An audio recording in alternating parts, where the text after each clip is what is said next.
Praise the Lord everyone, আমি বনলতা। তো আজ সন্ধেবেলা লুচি আর ছোলার ডাল খেতে খুবই ইচ্ছা করছিল, আর মাকে একবার বলতে মা বানিয়ে দিল।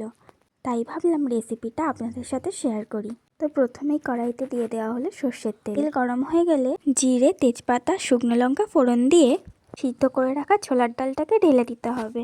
এরপর তাতে দিতে হবে হলুদ, নুন আর স্বাদ মতো চিনি।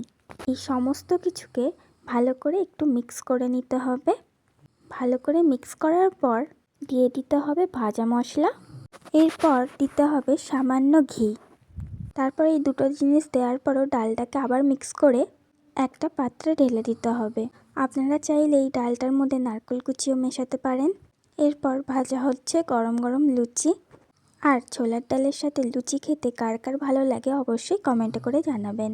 তো দেখতেই পাচ্ছেন আমি প্লেট নিয়ে রেডি হয়ে গেছি, আর টেস্টটা সত্যি অসাধারণ হয়েছিল। রেসিপিটা যদি আপনাদের ভালো লেগে থাকে অবশ্যই লাইক, কমেন্ট, শেয়ার এবং সাবস্ক্রাইব করবেন। Thanks for watching.